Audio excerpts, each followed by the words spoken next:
Mga driver idol ba? Tubag sa cellphone. Punong gid siya. Kabalo na siya. Bawal ang magtubag og cellphone kung magdagan. Munang niulong siya. O inanaanta mo ba mga driver ba? Disiplinado ba kami igo mo yapon ang stoa. Da ba mga driver dire? Wala na. Kita rin mo katubag-tubag ahoy David pag cellphone. Tubag-tubag cellphone sa nagdagan. Yung mga pasahero kareklamuhon na kayo nga bawal na. Daghan ka naman nanganaog nga mga pasahero mo tabok diri sa toa. Kay kung anong tabok man ka ma'am, balhin man ka. Sige pagtubag pa kuan kuya singi-singi hawid og cellphone. Oh. Bawal man unta na. Iko report ma'am. Lagi luoy kayo og ma-report ba. Daghan kay kana diri mga driver naka walay uniform, nag-short, nagsinilas.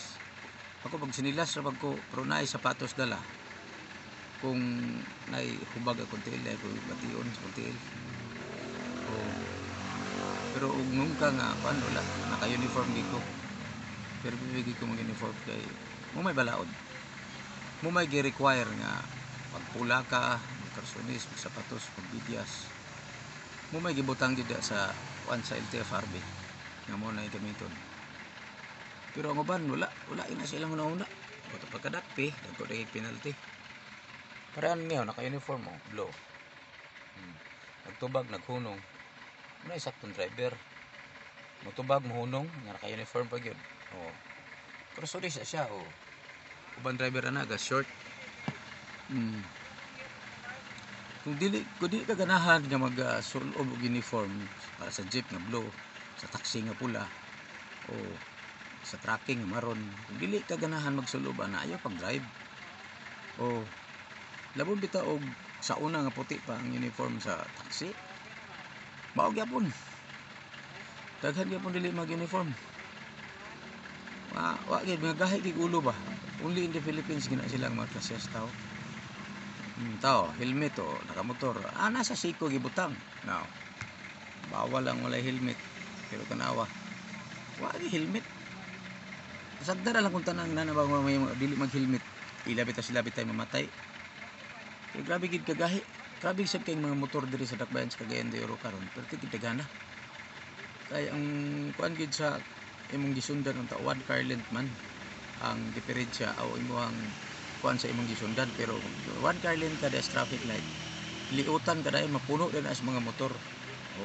Ba mga driver nga way disiplina ba, wala gid kabalo sa patakaran sa ilang kay kani magud sa uban nga mga motor dealers kini mga pautangan og mga motors dapat giseminar puro ta nila na bisag kadyot lang 30 minutos ng ilahang mga mangutang mag-uniform, magkwanta, magsapatos ta, mag-drive, dili ta mag-short, mag-helmet yun ta.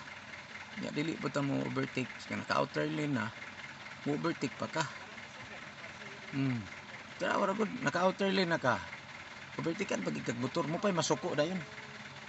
Tarong mo din na, nga pag-ingon sa pasahero, na lugar lang, diya lang ko, o lugar magyug ka. O pagka, kuha nila na, mas sila pa'y masuko. Pero wala sila masubay kaya ang kuan gid sa patakaran gid sa eksakto pag overtake diri ka sa safe side, diri ka sa left kana makita ka sa driver kasi mo kasugat ug makita pug ka sa pikas nga bahin. Kag diri ka mo to overtake sa to nga naka outer lane na suicide na dia, hikog na imong gibuhat. But wala gid siguro na makuha sa mga driver kay mo pay masuko. Bana nga dapat gid ta ni sila seminar lang ba, dili lang kay ang uban pud nga mga distributor sa mga motor basta kay nai-down release way pakialam di ubon say patakaran sa dalan dia nga bisag asa nagwaldas na bisag asa naga paingon sulod wala tuo ana bisag na ito solid yellow line overtake kinana mo kinaiya diri sa Pilipino pero tuwa sa laing dasod plus gawas ngano makatuman malagitis balao didto diri sa ato ang Pilipinas nga ato ning kaugalingon dili ta makatuman. Mura diferensya gyud. Dapat diri sa ato nasod pasigarbo nato na. Kanatay mga bisita din ni kay baka ba pasayro usahay nga mga puti. Ni Jesus, oh my God, mao Jesus Christ. The worst gid kuno nga driving experience. Kay tao magtiayon walay mga kuno, walay mga helmet. Di ba? Kining bawal sa highway, mosulod gid sa highway. Muna sila. Mo pay masuko. Okay, salamat diri sa tataman.